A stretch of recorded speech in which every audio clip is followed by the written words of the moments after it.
Hey everyone, today I'm diving into my first impressions of Kingdom Come Deliverance 2, the medieval open-world RPG from Warhorse Studios. I'm about 20 hours in, so I've only scratched the surface so far, but I already feel like I made the right call jumping in. It's fun, it's challenging, and it's deeply immersive. I can already tell I'm going to dump a ton of hours into this.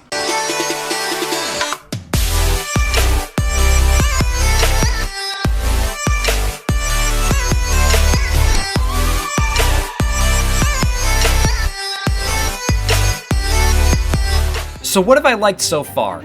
First, the immersive, lived-in world.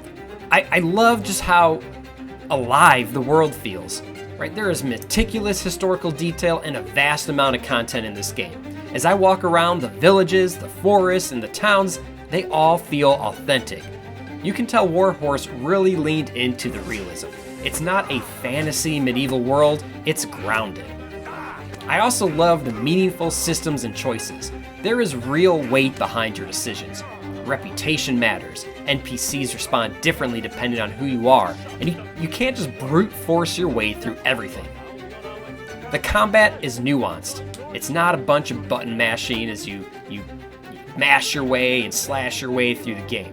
Combat is realistic and it's thoughtful. It is challenging, but it's often very rewarding. The amount of content in this game just seems insane. I already feel like I'm just at the tip of the iceberg and I'm totally ready to commit and dump a ton of hours into this.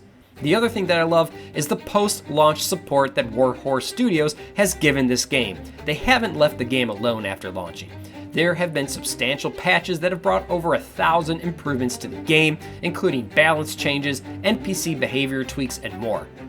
DLCs like Brushes with Death and Legacy of the Forge add even more to the experience, giving us new quest lines and deepening the world.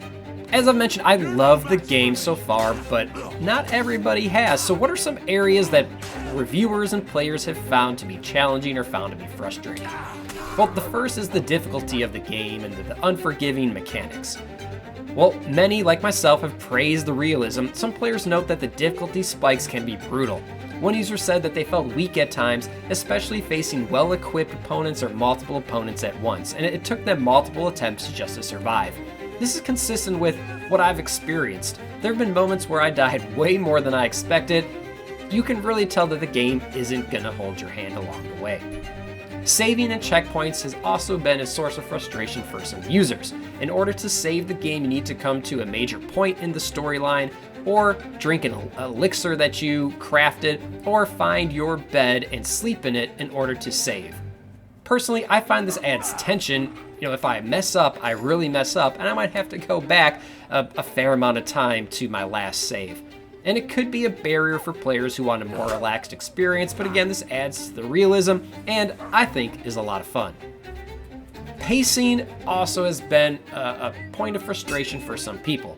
Some early impressions mention that it's a slow burn. This sort of mirrors what I felt. The beginning isn't explosive, but it builds deliberately, and if you're patient, I promise you that it pays off. I really like this game so far. There's something profoundly satisfying in seeing a world that feels lived in and historically grounded, and being able to make choices that actually matter. It is challenging, but it's challenging in a way that feels intentional and not cheap. When you survive a tough fight or complete a tricky quest, it feels like you've earned it.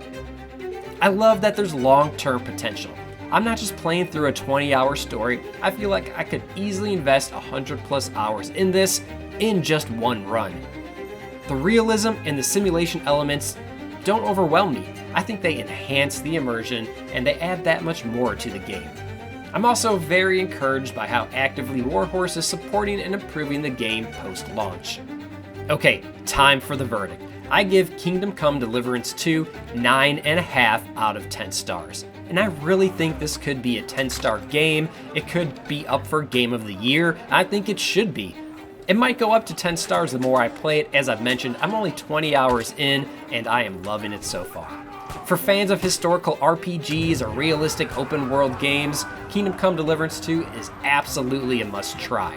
If you like deep mechanics, if you like meaningful decisions, and you really don't mind a steep learning curve, you're probably gonna love this game. But again, fair warning, if you prefer fast-paced, hand-holding, super casual RPGs, maybe button mashing and slashing, the difficulty and the pace and the mechanics of this game might not be for you. Overall, I am very excited to keep playing and invest a lot of hours into this game, and maybe even come back with a more detailed review once I finish the game. So go give Kingdom Come Deliverance 2 a try, and we'll see you next time on The Casual Game Hobbyist.